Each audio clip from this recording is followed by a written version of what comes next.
Hello, 2 bulan kita nggak ketemu, kayaknya 2 bulan sih. Saya tidak update, tapi karena kondisinya sedang di rumah aja, atau social distancing, atau yang sama WHO dan dipakai juga oleh pemerintah, diubah frasanya menjadi physical distancing, yang intinya sama, kita nggak boleh dulu berdekatan, tapi perubahan frasa ke physical distancing ini tujuannya biar secara fisik aja tidak terkoneksi, tetapi tidak berarti juga kita nggak berkomunikasi atau bersosial gitu ya katanya. Jujur aja karena kondisi yang seperti ini mengakibatkan kita berubah dalam beraktivitas dan rencana-rencana yang sejati. Rencana-rencana yang seharusnya dilaksanakan atau dilakukan beberapa bulan atau minggu ke depan itu jadi harus disesuaikan, atau ya saya menyebutnya kita harus adaptif dengan kejadian ini karena ini sudah dikategorikan sebagai pandemi. Bukan kita aja yang kena, tapi seluruh dunia, seluruh negara.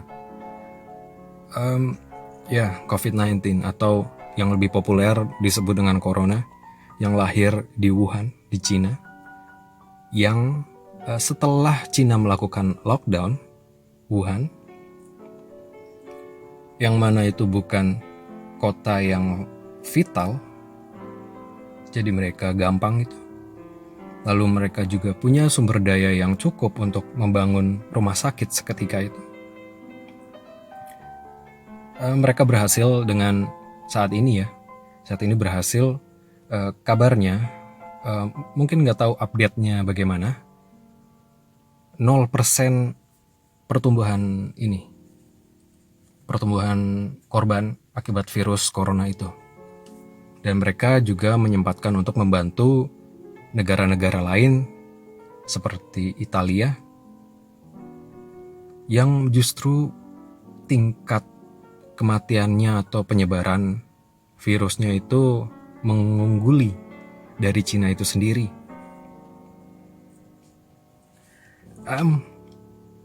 Apa ya?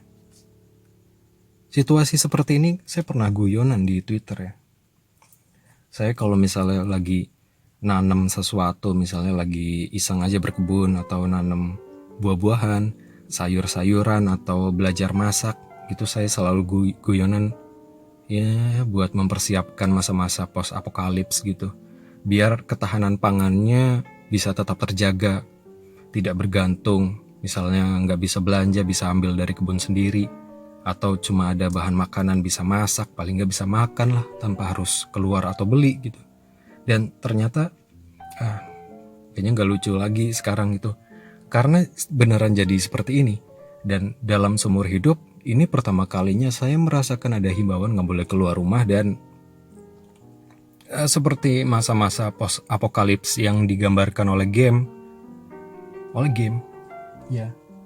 Dan beberapa kawan-kawan juga kan untuk menanggapi masa-masa social distancing dan work from home, mereka juga membeli konsol, memainkan game, beberapa developer game atau ya seperti Steam atau Ubisoft, EA, Rockstar itu menggratiskan gamenya. Dan juga ini Football Manager itu menggratiskan gamenya dalam 1 bulan untuk memfasilitasi orang-orang atau gamer-gamer yang ya mungkin gamer-gamer baru gitu, yang bingung mau ngapain, ya udah main game gitu, dan difasilitasi dengan gamenya gratis. Ya beberapa ada yang gratis, layanan streaming film juga, iFlix, Netflix juga nggak ya, nggak tahu ding. Ya seperti itulah. Dan yang paling menyebalkan adalah ternyata virus ini juga membuat pola konsumsi olahraga saya itu terganggu. Yang mana kita tahu beberapa pemain bola itu terjangkit oleh virus ini, dan terutama di Italia, di Inggris, beberapa pemainnya sudah dikabarkan kena positif. Di Inggris itu manajernya Arsenal, Arteta, kena positif, tapi kabar-kabarnya menurut yang saya baca dia sudah negatif lagi, sudah sembuh, dan mengakibatkan asosiasi olahraga mereka itu memberhentikan sementara liganya. Semua liga, mungkin juga FIFA juga, UEFA, Champions League juga berhenti, ditunda, Liga Inggris ditunda, Italia ditunda, dan mungkin ada wacana untuk memberhentikan liga secara permanen dan mengangkat yang poinnya paling tinggi sebagai juara gitu. Saya membayangkan fans Liverpool sih pasti senang ya setelah 30 tahun puasa gelar juara, tapi selebrasinya itu nggak top gitu di kondisi atau situasi yang tidak memungkinkan atau kurang enak. Nggak bisa kumpul-kumpul, nggak bisa selebrasi di stadion. Kita mungkin nggak bisa lihat ini ya dalam real time di tanggalnya gitu, misalnya Liverpool itu jadi juara. Di YouTube di masa depan gitu, di YouTube nggak ada video selebrasi di Anfield gitu, nggak ada videonya ya, karena emang nggak ada gitu. Bisa jadi malah sebuah juara atau selebrasi juara yang dilupakan, atau mungkin ada teori konspirasi atau pihak-pihak yang ingin di masa depan dihapus aja, nggak ada buktinya ini gitu kan. Bercanda ya. Ya akhirnya mengubah pola konsumsi entertainment, terutama bola itu, karena waktu itu akhir-akhir ini Mola sebagai official partnernya di Indonesia itu kan sudah mengeluarkan produk barunya, yaitu promosi malah. Produk bisa langganan lewat HP, nggak harus beli boxnya itu, setup boxnya juga. Jadi ada promo berapa ya kemarin, 50.000 sampai akhir musim dan 25.000 untuk 1 bulan. Dan ternyata saya sempat nge-tweet juga, wah ini gimana ini, liganya udah diperhentiin, yang langganan Molanya gimana? Ya ternyata pihak Mola dengan cepat akan memperpanjang secara otomatis ketika liganya itu sudah mulai. Jadi nggak dihitung nih misalnya udah habis sebulan ya. Ya baguslah, tapi ya lumayan sepi, dan pembuat konten-konten olahraga juga bingung mau bikin konten apa, terutama akun media sosial klub masing-masing. Ada ya gitu, akhirnya kita di rumah aja, dan beberapa orang bisa kerja di rumah, beberapa lagi nggak bisa, seperti penjual harian gitu, yang dagang harian, ojek online, lalu beberapa teman-teman yang kerja kantoran juga belum bisa, karena kantornya belum mengizinkan. Sejauh ini cuma himbauan dari pemerintah daerah, terutama yang di Jakarta. Dan kalau social distancing juga pemerintah pusat juga, cuma itu bentuknya cuma himbauan. Tapi ketika himbauan itu tidak didukung dengan regulasi, misalnya ya ditegesin aja emang nggak boleh keluar rumah dan kerjanya di rumah gitu, harusnya seperti itu. Ketika cuma himbauan yang keluar, ya kalau kantor bilang harus masuk ya gimana, ya harus masuk kan. Ya gitu. Jadi banyak yang mengeluh. Ikatan Dokter Indonesia juga mengusulkan untuk di lockdown, atau ada yang bilang kemarin di ILC di Indonesia itu tidak ada istilah lockdown, tapi diganti atau memakainya adalah istilah karantina. Ikatan Dokter Indonesia mewanti-wanti atau memberi usulan untuk segera diberlakukan itu karantina atau lockdown itu untuk memutus penyebaran virus. Karena masalahnya banyak sekali. Kita seperti tidak siap, dokter-dokternya sangat kewalahan, dan kasihan gitu. Di mana jumlah dokter, standar pelayanannya, lalu kapasitas masing-masing rumah sakit, yang mana kita tahu di Indonesia ini kan tidak merata. Yang besar atau yang punya kapasitas bagus biasanya di kota besar, sedangkan di daerah ya seperti itulah, bisa dibilang bisa tapi tidak setop yang di kota besar. Sedangkan penyebaran ini bukan hanya ada di Jakarta, yang terbesar di Jakarta, tapi di beberapa daerah seperti di sini, di Purwokerto, di Banyumas, sudah mulai ada ODP dan yang positif. Beberapa kabar menurut sosial media, validnya saya nggak tahu. Katanya juga beberapa orang yang dari Jakarta itu mudik ke kampung, yang mana penyebarannya bisa lewat mereka. Ya gitu. Nanti misalnya di daerah-daerah kecil yang tidak memiliki kapasitas rumah sakit, tenaga medis, atau penunjang alat-alat kesehatan gitu, atau alat tes, gimana? Pasti nggak bisa dikendalikan. Dan kabar yang beredar juga, COVID-19 ini juga di berbagai orang gejalanya beda-beda.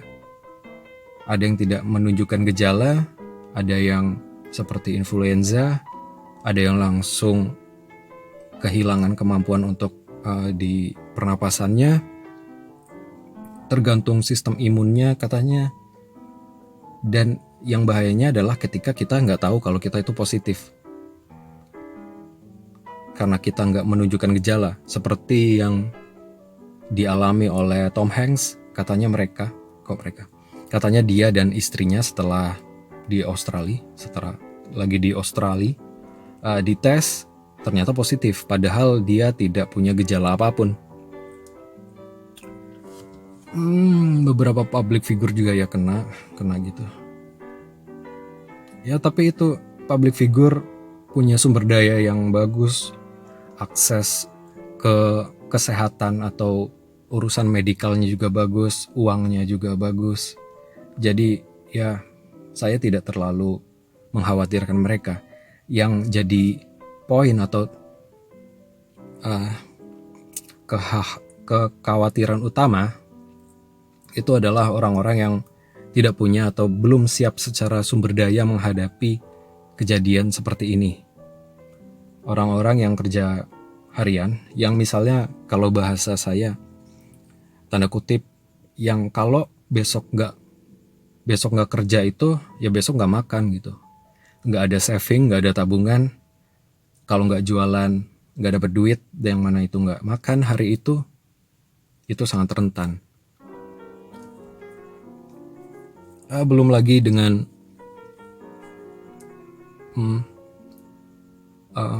gaya komunikasi juru bicara dari pihak pemerintah. Beberapa ada yang bagus, beberapa seperti Gubernur Jakarta, Jawa Barat, dan yang lainnya itu sudah lumayan, sudah lebih hati-hati dalam menyampaikan informasi. Dan seperti yang saya pernah bilang di podcast terakhir mungkin, atau yang pernah kamu baca di mana, seperti Menteri Kesehatan atau juru bicara untuk penanggulangan corona ini agak sedikit membingungkan, dan beberapa sudah masuk ke konten YouTube, beberapa konten creator, dan jawabannya sungguh tidak menenangkan atau membuat gamang gitu ya. Ya gimana? Saya semalam ngikutin ini ILC yang isinya bintang tamunya ada banyak dokter dan juru bicara kepresidenan serta mantan menteri ekonomi, lalu banyak tokoh di sana juga. Ya, ketika kita berpikir lockdown atau karantina, saya melihat ada dua benturan di sini, yang mana kita harus lebih percaya kepada dokter atau orang yang kompeten di bidang kesehatan kali ini untuk lebih didengar suaranya. Misalnya mereka mau wanti-wanti apa untuk social distancing atau physical distancing, Oke, berarti kita harus nurut. Harus lockdown. Oke, tapi ketika lockdown itu bukan hanya soal penyebaran virus. Ya, positifnya adalah kita bisa meminimalisir penyebaran virus ini karena kita nggak ketemu dulu nih. Biarin yang terkena itu dirawat hingga sembuh, hingga virusnya hilang, baru kita muncul lagi gitu, beredar lagi. Tapi masalahnya adalah di sektor ekonomi. Kita nggak mau, mana ada negara yang mau dapat kondisi seperti ini. Apalagi seperti Indonesia yang tidak siap menurut saya. Indonesia yang tidak siap, orang-orangnya juga tidak siap. Misalnya itu himbauan lockdown atau social distancing, nggak boleh keluar rumah. Tapi misalnya yang boleh diakomodasi oleh kantor dan gaji bulanan tetap dapat, punya tabungan, ini ya tinggal nurut. Tapi sedangkan misalnya pedagang, pekerja informal, tukang ojek, cleaning service, ya yang seperti itu, yang kalau yang tadi saya bilang, kalau hari ini nggak kerja, ya hari ini nggak makan, besok nggak kerja, besok nggak makan, gimana? Menurut yang saya baca, seharusnya ketika ada gini deh, yang memberikan wanti-wanti atau anjuran adalah pihak dokter misalnya, tapi pemerintah itu memfasilitasi skenarionya. Saya bilangnya seperti itu, skenario terbaik. Beberapa mungkin ada yang heran kenapa saya tidak waktu kemarin di stories Instagram bilang di rumah aja itu bukan buat semua orang. Ya beberapa teman dari yang kerja di kesehatan itu, tapi kan gini, tapi kan ya karena saya tidak melihat cuma dari satu variabel itu, tapi juga variabel lain seperti ya ekonomi itu. Bagaimana caranya orang atau kelompok masyarakat yang tidak terbackup oleh pemerintah atau bahkan dirinya sendiri nggak bisa membackup dirinya sendiri gitu untuk memenuhi kebutuhan pokoknya, makan, gimana? Ya seharusnya memang misalnya pemerintah melakukan karantina kesehatan, di undang-undangnya itu diatur juga kalau misalnya memang resmi, berarti segala bentuk kebutuhan pokok warga negaranya itu ditanggung oleh negara. Itu baru bisa benar-benar social distancing dan di rumah aja. Selagi itu enggak diberlakukan dan kantor masih ngotot tetap bilang harus berangkat, kalau enggak upah dipotong atau bahkan ancaman pemecatan, ya sama aja. Kita sebagai aktor misalnya, saya menggambarkannya kita tuh aktor atau selingan lah, figuran gitu. Kita nggak bisa nuntut apa-apa, kecuali sutradaranya sudah menyiapkan skenario terbaik, mengarahkan seperti ini, kita tinggal nurut. Tapi kalau misalnya dia nggak mengarahkan seperti itu, si sutradaranya ini atau pihak pemerintah tidak mengarahkan seperti itu atau membuat skenario yang baik, ya masa kita harus improve? Kalau kita improve, kita bisa salah. Ya gitu. Ya pola konsumsi jadi berubah dan teman-teman juga jadi beli konsol. beberapa kali saya juga nyebarin beberapa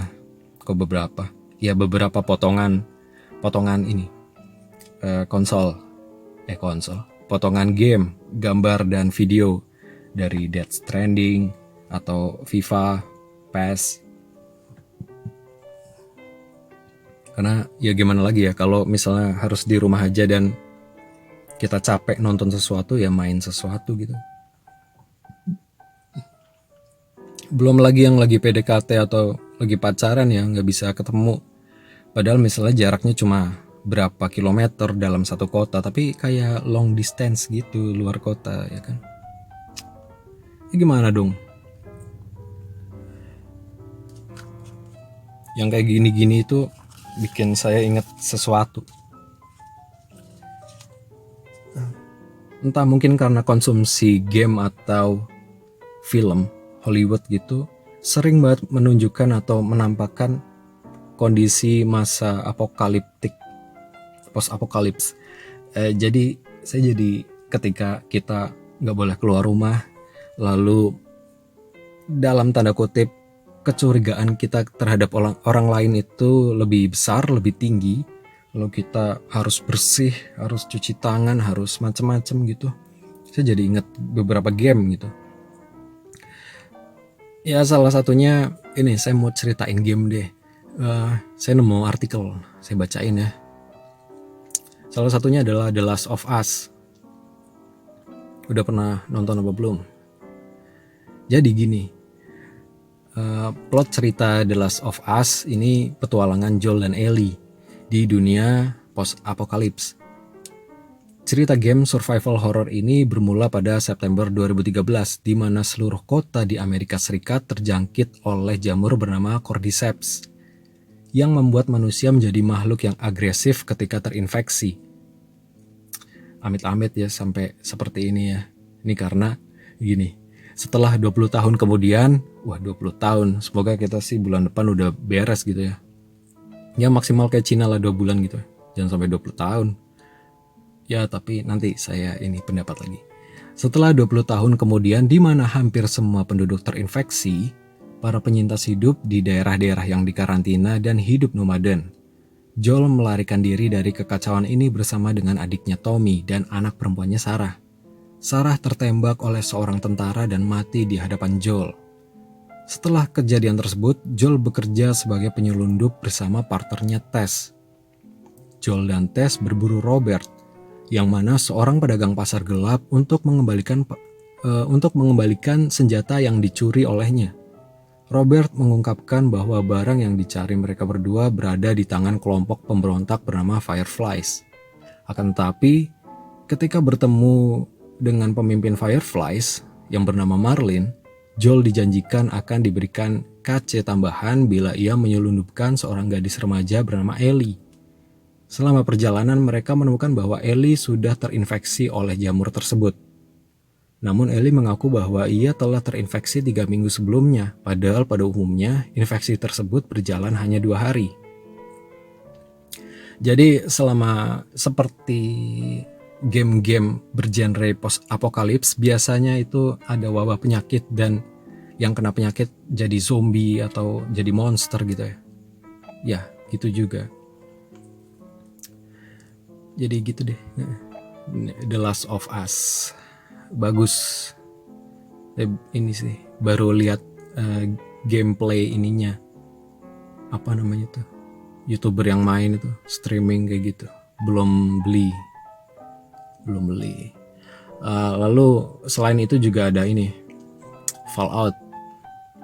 Fallout ini ceritanya biar lebih bagus deh bacanya ini. Saya bacain aja biar lebih enak tuh. Plot. Sebelum kita mulai lebih jauh membahas Fallout 4, Anda yang belum familiar dengan franchise ini harus mengerti bahwa terlepas dari dunia yang kita bagi, Fallout 4 menawarkan alternatif cerita yang berbeda. Setelah dunia menemukan tenaga nuklir, dunia versi Fallout 4 menggunakan sumber energi baru dengan sangat efektif, hingga mereka mendapatkan lompatan teknologi yang begitu signifikan. Nuklir menjadi sumber energi untuk banyak hal, bahkan menjadi pondasi untuk teknologi sehari-hari. Namun sayangnya, efektivitas ini tidak berbanding lurus dengan sumber daya alam.